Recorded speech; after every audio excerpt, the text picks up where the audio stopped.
তো সবাইকে আশা করি তোমরা সবাই ভালো আছো। এই ভিডিও খুব গুরুত্বপূর্ণ হতে চলেছে সেই সমস্ত চাকরি প্রার্থীরা যারা West Bengal police, Kolkata police এবং গ্রাম পঞ্চায়েত এক্সাম দেওয়ার জন্য প্রস্তুতি নিচ্ছ। ঠিক আছে, এই ভিডিওটার মধ্যে বেশ কয়েকটি গুরুত্বপূর্ণ জিকে প্রশ্ন সহ উত্তর আলোচনা করব। তাহলে আমরা দেখে নিই যে সেই কোশ্চেনগুলো কোশ্চেন দেখার আগে একটা কথা বলি, তোমরা যারা এই ভিডিওটা নতুন, ঠিক আছে, তোমাদের এই ধরনের ভিডিও পেতে আমাদের চ্যানেলকে সাবস্ক্রাইব করে রাখো। ঠিক আছে, আমরা দেখে নিই যে গুরুত্বপূর্ণ যে জিকে কোশ্চেনগুলো। প্রথম 1 নম্বর কোশ্চেন কি আছে, দক্ষিণ ভারতের গ্র্যান্ড ওল্ড ম্যান কাকে বলা হয়? ঠিক আছে, উত্তরটা কি আছে? উত্তরটা হচ্ছে বাসুদেব বলবন্ত ফাড়কে।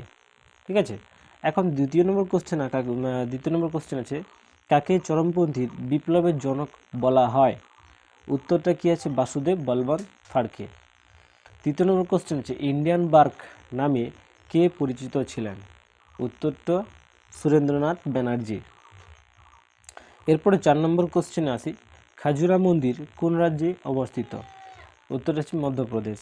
ঠিক আছে, 5 নম্বর কোশ্চেন আছে, ভারতের কে ভয়েস অফ ইন্ডিয়া প্রকাশ করেন? ঠিক আছে, উত্তরটা দেখে নেব। উত্তরটা হচ্ছে দাদাভাই নৌরোজি। এরপরে পরবর্তী কোশ্চেন 6 নম্বরে আসি, যে গান্ধীজি রাজনৈতিক গুরু কে ছিলেন? তাহলে উত্তরটা কি আছে? উত্তরটা হচ্ছে গোপাল কৃষ্ণ গোখলে। ওকে, এখন 7 নম্বর কোশ্চেনে আসি, যে সার্ভেন্টস অফ ইন্ডিয়ান সোসাইটি কে গঠন করেন এবং কত সালে? ওকে, উত্তরটা হচ্ছে গোপাল কৃষ্ণ গোখলে গঠন করেন 1905 সালে। ওকে, এরপরে 8 নম্বর কোশ্চেন আছে, মাদ্রাজ মহাজন সভা কে আয়োজন করেন? উত্তরটা জি সুব্রমণ্যম আইয়ার। ওকে, 9 নম্বর কোশ্চেন আছে, কাকে পাঞ্জাব কেশরী বলা হয়? উত্তরটা কি আছে? লালা লাজপত রায়। লালা লাজপত রায়কে পাঞ্জাবের কেশরী বলা হয়। এরপরে 10 নম্বর কোশ্চেন আছে, কে লোকমান্য উপাধি পেয়েছিলেন? কে লোকমান্য উপাধি পেয়েছিলেন? পেয়েছিলেন বাল গঙ্গাধর তিলক। ওকে, এখন 11 নম্বর কোশ্চেন আছি। 11 নম্বরের কোশ্চেন কি আছে, কাকে ফাদার অফ আনরেস্ট বলা হয়? ওকে, উত্তরটা কি আছে? উত্তরটা হচ্ছে বাল গঙ্গাধর তিলককে। বাল গঙ্গাধর তিলককে ফাদার অফ আনরেস্ট বলা হয়। এখন 12 নম্বর কোশ্চেন আছে, গোমতেশ্বর মূর্তি কোথায় প্রতিষ্ঠিত আছে? উত্তরটা কি আছে? মহীশূরে গোমতেশ্বর মূর্তি প্রতিষ্ঠিত আছে। এরপর 13 নম্বর কোশ্চেন আছে, বাহুবলীর মূর্তি কোন মূর্তির অপর নাম? ওকে, উত্তরটা কি আছে? গোমতেশ্বর মূর্তির অপর নাম বাহুবলীর মূর্তি। ওকে, এখন 14 নম্বর কোশ্চেন আছে, রাজগৃহতে কোন দুই ধরনের ভাস্কর্য দেখা যায়? উত্তরটা আছে বৌদ্ধ এবং জৈন, এই দুই ধরনের ভাস্কর্য দেখা যায়। এখন পরবর্তী কোশ্চেন 15 নম্বরে আসি। 15 জগন্নাথ মন্দির কোথায় অবস্থিত? জগন্নাথ মন্দির কোথায় অবস্থিত? উড়িষ্যাতে। ওকে, এরপর 16 নম্বর কোশ্চেন, যে লিঙ্গরাজ মন্দির কোথায় অবস্থিত? লিঙ্গরাজ মন্দির অবস্থিত উড়িষ্যাতে। 17 নম্বর কোশ্চেন, স্বর্ণ মন্দির কোথায় অবস্থিত? স্বর্ণ মন্দির অবস্থিত পাঞ্জাবে। উত্তরটা হচ্ছে পাঞ্জাবে। 18 নম্বর কোশ্চেন, দিলওয়ার মন্দির কোথায় অবস্থিত আছে? দিলওয়ার মন্দির, উত্তর হচ্ছে রাজস্থানে। রাজস্থানে দিলওয়ারা মন্দির অবস্থিত।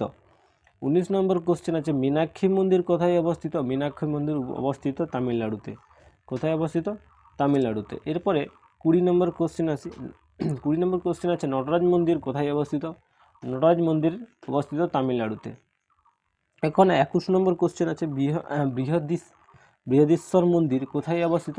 বৃহদীশ্বর মন্দির অবস্থিত হচ্ছে তামিলনাড়ু। উত্তর হচ্ছে তামিলনাড়ু। এরপর 22 নম্বর কোশ্চেন আছে, বিরূপাক্ষ মন্দির কোথায় অবস্থিত? বিরূপাক্ষর মন্দির অবস্থিত কর্ণাটকে। উত্তরটা কি আছে? কর্ণাটকে।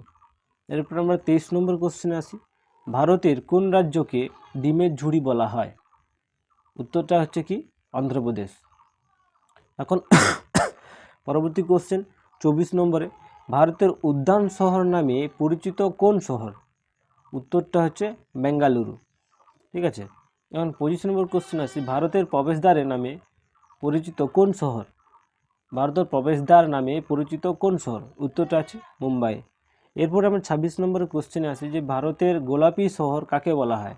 ভারতের গোলাপি শহর কাকে বলা হয়? উত্তরটা হচ্ছে জয়পুর। এখন 27 নম্বরে আসি। 27 নম্বরের কোশ্চেন কি আছে, পঞ্চনদের দেশ কাকে বলা হয়? কি উত্তর? পঞ্চনদের দেশ কাকে বলা হয়? উত্তরটা হচ্ছে পাঞ্জাব। এখন 28 প্রশ্ন 28, রাজস্থানের প্রবেশদ্বার কোথায়? রাজস্থানের প্রবেশদ্বার কোথায়? উত্তরটা কী আছে? উত্তরটা হচ্ছে ভরতপুর। এখন 29 নম্বরের কোশ্চেন কী আছে? 29 নম্বরের কোশ্চেন হচ্ছে রাজস্থানের হৃৎপিণ্ড কাকে বলা হয়? রাজস্থানের হৃৎপিণ্ড কাকে বলা হয়? উত্তরটা হচ্ছে আজমির। রাজস্থানের হৃৎপিণ্ড আজমির। ওকে, এরপর আমরা দেখে নেব 30 নম্বর কোশ্চেন। 30 নম্বর কোশ্চেন হচ্ছে দক্ষিণের গঙ্গা নামে পরিচিত কোন নদী? দক্ষিণের গঙ্গা নামে পরিচিত কোন নদী? উত্তর হচ্ছে কাবেরী। 31 নম্বর কোশ্চেন হচ্ছে ফলের জুড়ি কাকে বলা হয়? ফলের জুড়ি কাকে বলা হয়? কোন শহর? উত্তরটা হচ্ছে হিমাচল প্রদেশ। কোন? হিমাচল প্রদেশ। এখন 32 নম্বর কোশ্চেন আছে ভারতের হৃৎপিণ্ড বলা হয় কাকে? ভারতের হৃৎপিণ্ড বলা হয় কাকে? উত্তরটা হচ্ছে দিল্লি। ওকে, এখন 33 নম্বর কোশ্চেন আছে নিচের কোন সুলতান রাজপুতানা জয় করেন? উত্তরটা কি হচ্ছে? আলাউদ্দিন খলজি, সিকান্দার লোদি। ওকে, এখন 34 নম্বর কোশ্চেন আছে পদ্মাবত গ্রন্থের প্রধান চরিত্র কে ছিলেন? পদ্মাবত গ্রন্থের প্রধান চরিত্র কে ছিলেন? উত্তরটা হচ্ছে রানী পদ্মাবতী। এখন 35 নম্বর কোশ্চেন আছে পদ্মাবত গ্রন্থটি রচনা করেছিলেন কে? উত্তরটা হচ্ছে মালিক মোহাম্মদ জাইসি। এখন 36 নম্বর কোশ্চেন আছে পলাশির যুদ্ধে সিরাজউদ্দৌলার সঙ্গে প্রধানত বিশ্বাসঘাতক করেন কে?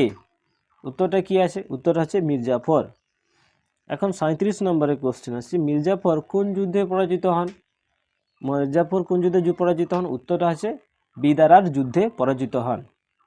এখন 38 নম্বরের কোশ্চেন আছে ভারতের স্বাধীনতার সময় কে ভাইসরয় ছিলেন? উত্তর হচ্ছে মাউন্ট ব্যাটেন। ওকে, এখন 29 নম্বরের কোশ্চেন আছে যে কংগ্রেস সমাজতন্ত্র দল প্রতিষ্ঠিত হয় যে বছর উত্তরটা কি আছে? কোন বছর কংগ্রেস প্রতিষ্ঠিত হয়? 1935 খ্রিস্টাব্দে।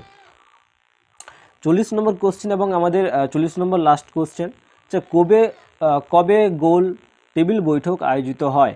কবে গোল টেবিল গঠিত হয়? উত্তরটা হচ্ছে 1930 খ্রিস্টাব্দে। এই ছিল আমাদের গুরুত্বপূর্ণ কয়েকটি বেশ জিকে প্রশ্নগুলি। ঠিক আছে, তোমাদের যদি ভালো লেগে থাকে অবশ্যই এই ভিডিওটা সাবস্ক্রাইব করে রাখবে। এই ভিডিও নমস্কার, সবাই ভালো থেকে